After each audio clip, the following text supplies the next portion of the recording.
selfie of himself crying on LinkedIn with a post explaining his experience laying off several employees. My body would be just worn down and wore out. When I started working there in the first month, I lost like 10 pounds. And we're losing people who you've really put your heart and soul into this place. Went out and sold their family dog, which breaks my heart as someone who's been, at the head of the humanization of pets movement. Most of us have jobs that are obligatory. Ditching your Velcro wallet and getting your first full-time job marks the crossing of the threshold between childhood and adulthood. And it's not all bad. It brings with it money, independence, and personal growth. But for many, as they settle into a job, so does a sense of disillusionment. You might find out that a large portion of your pay is taken up by basic necessities, such as housing, transportation, and food. You might also find out that you don't really have a lot of time left after work. You come back from work, you put together a meal, you take a shower, you probably have a couple of hours to yourself, and then you are pretty much getting ready for the next workday. And so you might think, since work takes up so much of my time anyways, I might as well be more involved in it. I might as well bring more of myself to my work and bring more of my work into my life. So you might find yourself considering being part of social committees, doing volunteer work, or even perhaps taking part in unofficial, quote-unquote, unpaid work. And this might be a perfectly fine idea for people who have perfect alignment between themselves and their work. But frankly, and unfortunately for the vast majority of us, this is not the case. And this video is for them. Now, it starts with understanding that the employee and employer relationship is fundamentally exploitative. They want to extract the maximum value out of you, and you want to extract the maximum value out of them. However, they have the upper hand, because let's just say if they have 10 employees and you leave, then they'll have 9 employees left, and they can just have those 9 employees work harder and make up for your shortfall until they find your replacement. If you get fired, then you end up losing 100% of your income. You might not be able to pay for your transportation or rent or food, and you might even lose critical things like health coverage. Look, I understand that layoffs are necessary from time to time, but in this video, I want to urge people to look at their jobs as an exercise in value extraction, and that I think will ultimately leave people a lot more happy and fulfilled. So here are the lies that companies keep perpetuating to keep exploiting their employees. Lie number 1, you can be yourself at work. The first thing I think when I hear this is, why? Second is, what does this even mean, really? Work is conducted in a professional environment and context, and you are paid to do a job. I mean, I wouldn't want to behave with my boss the way I behave with my brother, and I wouldn't want to behave with my colleagues the way I behave with my classmates at school, for example. You get the point. Very few people get to see all of us, and that's fine, and that's with good reason. And so why do companies keep pulling this crap? So there are 2 reasons. Firstly, a company wants to understand as much as they can about you. They want to gain as much information as they can about you from you and gain an asymmetric information advantage that can be used against you subsequently if they ever need to. It also helps them put people into different boxes.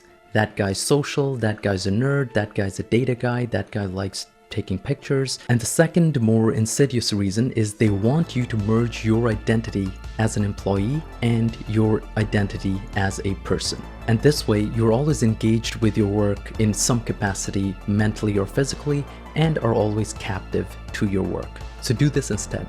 Cultivate a persona that projects confidence and competence while setting strong boundaries. Be judicious about the information you disclose to people at work. Now, I'm all for developing close friendships with people at work, but always size people up so they're not able to undermine you if you ever have a falling out later. Lie number 2, meritocracy.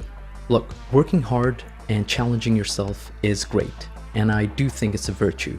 But in the corporate world, the appearance of competence may be as valuable, if not more valuable, than competence itself. Competence that is not loudly announced is often overlooked. Your work, in fact, will not necessarily speak for itself. And often managers will mistake visibility for competence. People who often participate in bullshit activities that yield bullshit outcomes are often more visible and will be thought to be more competent than people who are quietly crushing it at their work. Furthermore, even if you are competent and you are visible, nepotism is alive and well in the corporate world. I've seen numerous times where an individual who's related to a manager has come in and starts off at a low level, and their ascent is basically stage managed.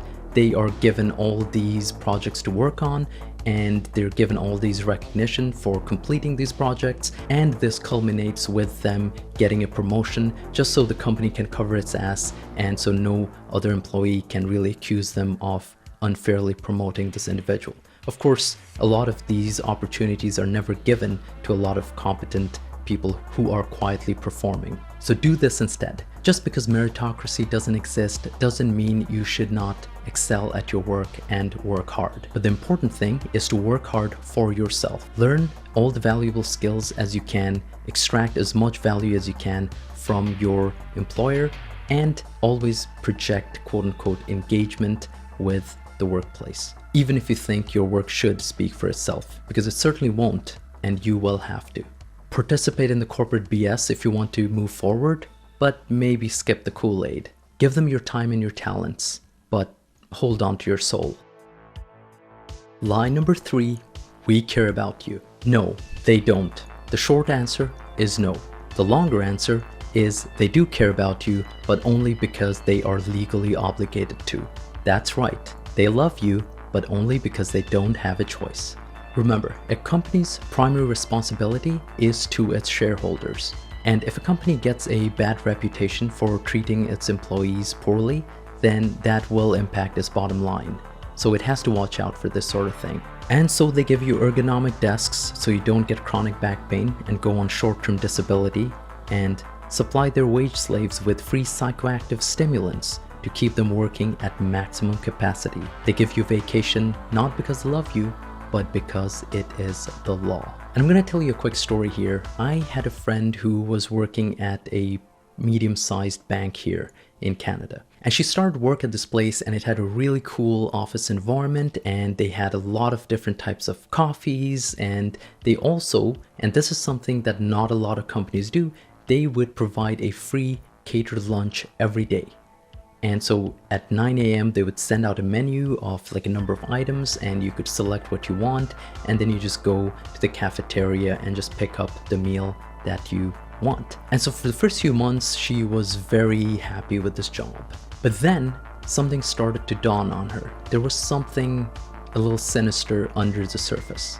It turns out that the people were often overworked, and there were a number of individuals on every team who were mysteriously on short-term disability or mental health leaves. And through my discussions with her, we started doing the math, and the cost of the meal that she was provided would be, let's say, $15 at most. And the value of her time was about $50 an hour. And if that $15 meal kind of pushed her to stay in the office for 90 extra minutes or work 90 extra minutes at home, that means the company would be getting an extra $75 of value in return for a $15 meal, which means that for every dollar they'd spend on the meal, they would get $5 worth of employee time back in return. As always, there's really no such thing as a free lunch. Do this instead. You must care about the image you project, the reputation you cultivate, and the relationships you develop. These traits will help you far beyond your job. Do not rely on your company's generosity. There will always be strings attached. Lie number 4, we care about the community. Look, I'm gonna tell you another story, and it's going to involve a bank.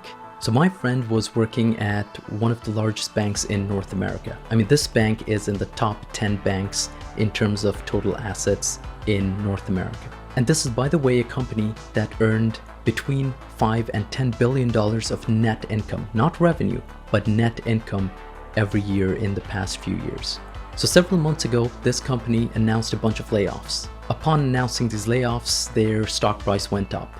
But what is so blood-curdlingly infuriating, God damn it! is that a few weeks after announcing these layoffs, they sent out an email to all their employees asking for donations to a charity that the company was associated with. So yeah, that $5 to $10 billion of net income, that's reserved for its shareholders. When it comes to charity, they can rely on their poor wage slave drones. Now, I don't really have a do this instead for this section, but when it comes to matters of charity and community, just rely on your conscience, do what you feel is right, and really don't necessarily rely on your company. And comment down below and let me know what other kind of stupid crap you have seen companies pull. Line number 5, your work matters. Are you a doctor or a surgeon or a researcher trying to find a cure for cancer or global warming? Are you an ophthalmologist that flies to poor countries to give sight-saving surgery to visually impaired kids pro bono? No? Well, then your work probably doesn't matter very much in the grand scheme of things. Now, this is not to say that you shouldn't do a good job and discharge your duties as expected. You are being paid after all. What I'm simply recommending is to keep our jobs in perspective. Payments processor, accounts receivable clerk, manager at a bank, provost, whatever the hell that is. Do these jobs really matter? You know, I've seen managers lord it over their underlings and lose their minds when one of their direct reports makes a mistake and they act like the world is ending. The truth is, the world's not really ending, but perhaps theirs is shrinking.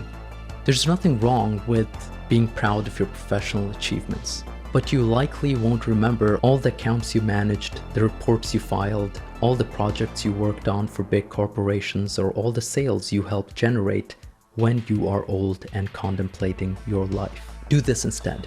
Discharge your duties professionally and to the best of your abilities. But keep in mind that there is a life outside of work, and there is a you outside of work.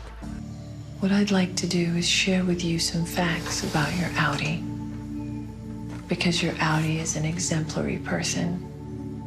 And that you is perhaps just as important, if not more important, than the you at work. I think a lot of workplaces and employees would be way better off if they realized just how inconsequential their work is in the grander scheme of things.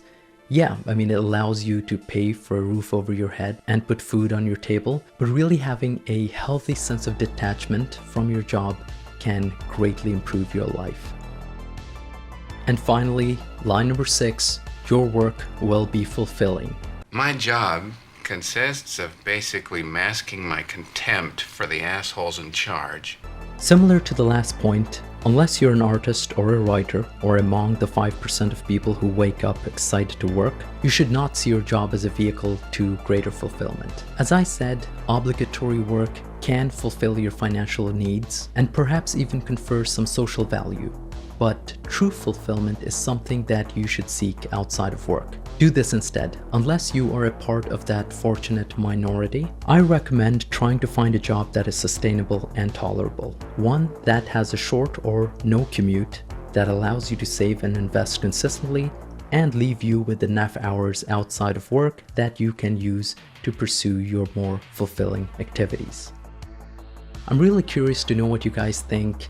Let me know in the comments, and thanks for watching.